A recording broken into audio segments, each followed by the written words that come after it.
clear roadmap for how it's done.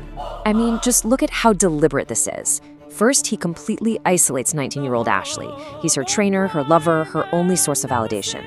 Then he starts to rebuild her identity from the ground up, making her totally dependent on him. Step 3, he creates a common enemy, his ex-girlfriend Sandy Rizzo, who he paints as this huge threat to their future together.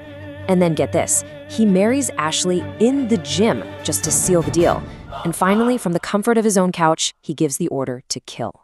The level of planning here is just bone-chilling. This was not some spontaneous crime of passion. Humphrey literally gave her a murder kit, complete with a disguise to make her look like a man. His goal was to throw the police completely off his trail by turning his new wife into an anonymous male attacker. A total erasure of who she was, all for his crime. 8. Ashley Humphrey shot Sandy Rizzo 8 times. Think about that. That's not one panic shot. It's a brutal, sustained attack, all carried out for the man who controlled every aspect of her life. In this case, the manipulation was crystal clear. But what happens when those lines of control get a lot blurrier? This is what 14-year-old Carol Ann Fugate said.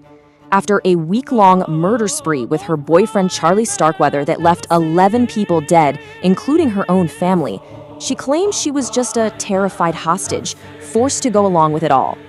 But the investigators, they saw a completely different story. They saw a willing participant, maybe even a killer herself, who they described as being just as aggressive and hostile as Charlie was. And this right here brings us back to that razor's edge. Was she a hostage to his madness? Or was she a willing co-author? In the end, of course, the law has to step in and draw a line somewhere. After the crimes are over and the manipulators are caught, what actually happens to the women who were holding the gun? So the legal outcomes do vary a bit, but the verdicts, they are consistently severe. You can see right here that juries convicted all of them of murder. Ashley Humphrey got 25 years, Christine Paul Lilla, Jennifer Hyatt, Lisa Lambert, all sentenced to life in prison. The one real exception here is Carol Ann Fugate.